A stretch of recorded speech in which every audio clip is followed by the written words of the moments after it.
별 선인장 중 최고 멋쟁이죠. 더군다나 이 아이는 가시가 다 퇴화돼서 가시자리만 남아있고 가시가 없어요. 예, 다육식물 같은, 다육이 같은 선인장이랍니다. 오각 사각이 기본이고요.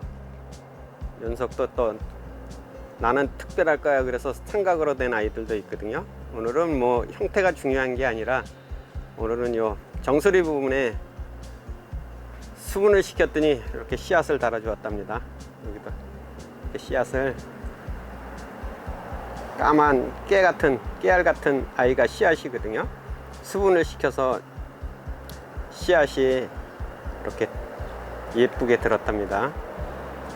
이 아이도 이렇게 오글오글 멋지게 씨앗이 들은 별선인장 남봉옥이랍니다. 안녕하세요. 김남주의 선제원수 다육이 모습입니다. 날이 살짝 흐렸어요. 이제 수확의 계절인데 비가 와야 도움이 하나도 안 되죠. 그래도 뭐 다육이들한테는 신나죠. 비 오면 또 나름 저마다 자기만의 색깔을 찾아가니까 요즘 다육이들이 한창 예쁜데, 이제 올해 파종을 예쁘게 해놓은 별선인장들이 예쁘게 올라왔거든요. 그래서 선인장 8월 한 20일경에 파종을 해놨는데 아주 예쁘게 올라와서 올해는 잘만, 지금서부터 건수만 잘하면 멋진 별선인장 얼라들을 얻을 수 있을 것 같답니다. 그래서 오늘은 마지막으로, 올해 아마 마지막이 될 것 같아요. 원래 기온이, 낮 기온이 한 30도 정도 되어야 발화가 잘 되거든요. 발화가 잘 되기 때문에 좀 늦은 감이 있어도 올해 마지막으로 별선인장 씨앗을 채취해서 파종을 해보려고 한답니다. 오늘은 파종하는 방법을 알려 드릴게요. 오글오글로 아주 엄청 많이 올라왔죠. 이 아이들이 별선인장 남봉옥 얼라거든요. 이제 깨어난 지 거의 이제 딱 20일, 보름이 넘은 것 같아요. 20일 정도 되는 것 같거든요. 요게 8월 18일 날 아마 파종을 했을 거예요. 그래서 아직까지도 이렇게 연속들을 까만 씨에 모자를 쓴 듯 이렇게 올라온 아이들이 예쁘답니다. 나도 남봉옥이야. 그래서 잎끝이라고 그래야 되나요? 얼굴 끝에는 하얀 반점이 있답니다. 이 아이들이 별선인장 남봉옥 얼라거든요. 아가죠. 신생아랍니다. 올해 파종한 아이들이 멋지게 올라왔답니다. 이제 지금서부터가 문제예요. 씨앗을 파종하고 나서부터는 요 모판이 마르면 안 된답니다. 습도를 유지하도록 늘 촉촉하게 건수를 해 주셔야 되고요. 이렇게 이제 발화가 잘 돼서 이렇게 얼라들이 올라오면 지금서부터는 표면이 마르면, 이렇게 모종판 표면이 마르면 살짝 표면 관수를 해줄 거거든요. 그렇지 않아서 요 모종판이 항상 너무 습하면 한 방에 다 날아가 버린답니다. 그래서 진짜 조심해서 키우셔야 돼요. 지금부터는 요 빨간 아이들이 엄마를 닮아가는 모습으로 이렇게 얼굴들이 꼬물꼬물 거리는 모습이 정말 예쁘답니다. 이 아이들 내년 봄 정도 되면은 아마 이식을 한번 할 수 있을 정도로 자라면 완전 땡큐랍니다. 이 아이들이 별선인장 중 멋쟁이 남봉옥이랍니다. 더군다나 이 세 아이는 금이거든요. 남봉옥 금이에요. 남봉옥 금 중에서도 이 아이 완전 멋쟁이죠. 이렇게 다육이 능에 층이 있답니다. 이렇게 층진 아이들을 귀갑이라고 그러거든요. 거북이 등처럼 생겼다고 그래서 귀갑 남봉옥이라고 합니다. 더군다나 요게 이제 남봉옥 중에서 이렇게 파란 아이들은 뭐 청남봉옥이라고도 불리거든요. 근데 뭐 벽유리 남봉옥 이렇게도 불린답니다. 이름이 참 다양하죠. 이렇게 해서 각진 모습이 엄청 특이하답니다. 더군다나 이 아이는 금이거든요. 아주 노란 색감의, 빨간 색감의 멋진 색감을 가지고 있는데 요즘 성장기라서 금은 다 날아가고 없어요. 이런 아이들이 이렇게 씨방울 물어주었답니다. 엄청 귀한 거죠. 이렇게 꽃이 피면은 서로 부비부비를 잘 해주면 타가수분 시켜야 된다 그랬죠. 요 남봉옥하고 요 남봉옥하고 동시에 꽃이 피면은, 꽃이 잡히면 서로 요쪽 아이는 요쪽 분에다가, 요 분에 있는 아이는 요쪽 분에다가 서로 부비부비 시켜서 이렇게 씨앗을 여물게 만들어서 채종을 해서 파종을 하시면 된답니다.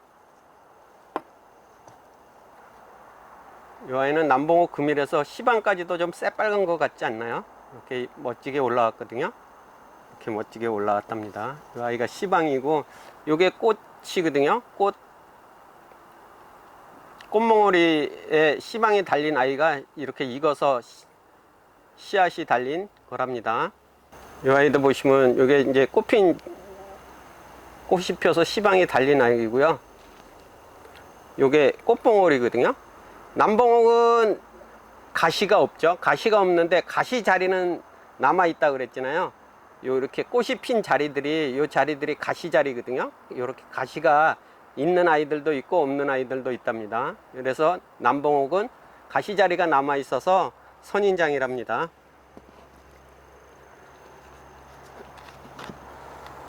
이 아이는 김밥 옆구리 터지듯이 터졌어요. 이렇게 능과 능 사이가 터진 아이들을요, 복능남봉옥이라고 그랬죠. 이렇게 김밥 옆구리 터지듯이 터진 아이들을 복능이라고 그러는데, 요 능에 또 하얀 백조가 앉듯 보이는 아이들을 뭐 백조, 복능, 남봉옥 이렇게도 불리거든요.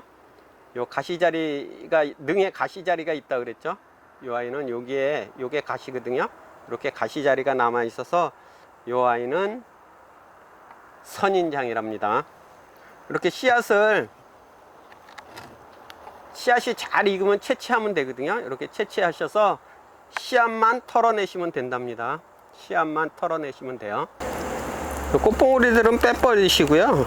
이렇게 그냥 씨앗을 깨끗하게 털어내시면 되거든요. 저는 요 남봉옥 씨앗은 뭐 1년 동안 묵어도 잘 올라오더라고요. 근데 묵어도 잘 올라오고요. 해씨를 바로 파종하셔도 잘 올라오거든요. 그래서 뭐 이렇게 1년 묵어서 파종하시나 바로 파종하셔서 해씨를 파종하셔서 얼라를 얻나, 발화되는 건 뭐 다 잘 되는 것 같아요. 그래서 올해도 씨앗을 받아서 작년 씨앗과 섞어서 파종한 아이들이 잘 올라온 거거든요. 네, 올해는 마지막으로 남봉옥을 파종을 해서 또 잘 올라오면 가을 파종이 성공하는 거죠. 제일 좋은 거는 여름이 막 지나면서 한 30도 돼야 발화가 잘 되거든요. 30도 돼야 발화가 잘 돼서 여름이 끝나가는 시점에서 파종을 하시면 자연 발화도 엄청 잘 된답니다. 그래서 저는 8월 18일 날 파종한 아이들이 뭐 씨상을 만든 것도 아니고 따로 만든 게 아니라 그냥 파종해서 자연 발화로 얻은 아이들이랍니다. 이렇게 씨앗을 씨방에서 털어냈어요. 이렇게 털어낸 아이들이 요 아이들이거든요.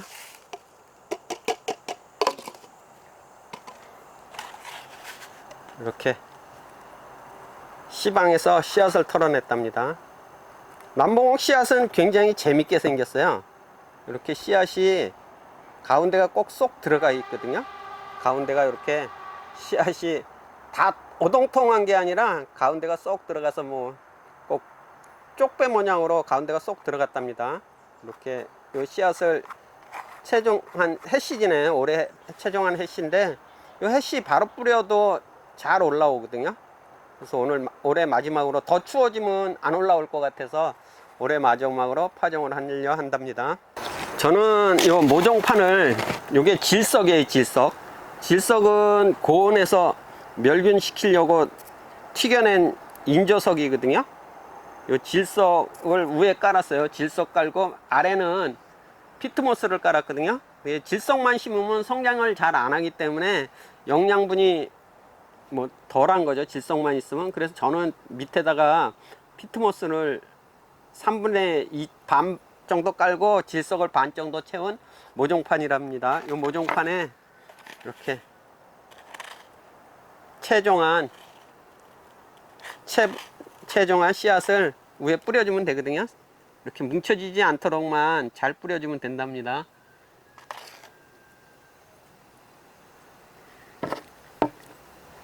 다육이 무슨 뿌리는 솜씨가 없어서 그런지 늘 뭉태기로 뿌려지는지 몰라요. 정이 많아서 듬뿍듬뿍 줄려고 그래서 그러나요? 이렇게 골고루 모판 위에다가 겹쳐지지만 않도록 뿌려주시면 되거든요. 요즘은 날씨가 추워서 그냥 자연발화, 상온에서 자연발화 시키기는 조금 불안하고요. 그래서 저는 이 아이들을 뿌려서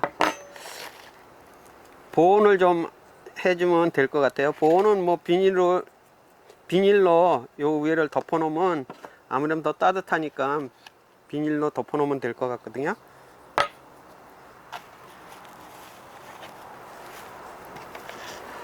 (8월) 파종이 잘 돼서 올해는 좀 일찍 파종한 아이들이 훨씬 예쁘게 잘 올라왔답니다.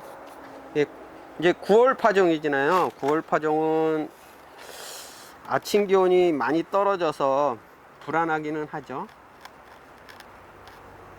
요 씨앗바라는 거의 뭐 상온 한 30도 이상 되어야 잘 따끈따끈해야 잘 발화가 되는 것 같거든요. 너무 추우면 발화 안 된답니다. 이렇게 뿌려주고 요 아이들을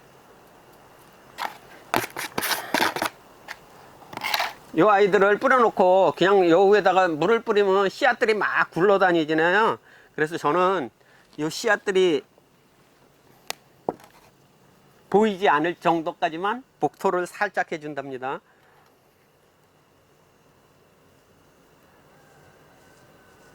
씨앗들은 뚫고 올라오는 힘이 있어서 이렇게 안 보일 정도로 복토해 주셔도 크게 걱정 안 하셔도 되거든요. 이렇게 씨앗이 보이지 않을 정도로 복토를 살짝 해 주시면 돼요. 그러면 이 아이들도 세상 구경하려고 삐집고 올라온답니다. 하나도 안 보이죠? 숨바꼭질 잘해야 돼요. 이렇게 해서 복토를 마치고 나서 고운 조리개로 쏠리지 않도록요, 고운 물조리개로 이렇게 싹 표면이 젖도록 관수해 주시면 되거든요. 바로 관수해 주셔야 돼요. 관수해 주시고, 요즘은 낮에는 덥지나요. 낮에는 덥고 저녁에는 추워지기 때문에 비닐로 폭 싸서 보온을 해 주시면 잘 올라오거든요. 이 아이들이 이제 수분을 항상 촉촉하게 유지해 주시면은 움이 트는데, 트는 게 보통 4일 정도, 4일에서 일주일 안에는 다 올라와야지, 일주일 안에 안 올라오면은 꽝이랍니다. 난리예요. 탱크까지 지나가고 그냥 시끄러워서 아무것도 안 되는 것 같거든요. 아무튼 이렇게 파종을 하고요, 저 고운 물조리개로 관수를 해서 항상 촉촉하게 보온을 유지해 가면서 수분을 유지해 시켜줘야 멋지게 아이들이 움튼답니다. 오늘은 촬영이 안 되는 날이요. 촬영을 막 시작하니까 전화로 해방을 놔서 중간에 끊겨가지고 다시 촬영을 했는데, 촬영 다 마무리를 짓기도 이전에 동네가 후져가지고요. 저희 동네가 최전방이거든요. 보이는 건 맨 부대뿐이 없답니다. 맨 군인 아저씨들만 왔다리 갔다리 하는데, 오늘은 더군다나 탱크까지도 몰고 여기저기 옮겨 다니냐고 시끄러워서 아무 소리도 뭐 안 들리는 것 같아요. 뭐 동네가 최전방이라 하는 수 없고요. 오늘은 그냥 두리뭉실 마무리를 지려고 한답니다. 오늘도 행복을 듬뿍 담는 멋진 일상 되셔요. 감사합니다. 다육이는 사랑입니다. 그냥 끝내기는 너무 아쉽고요. 예쁜가요? 지저분 싼가요?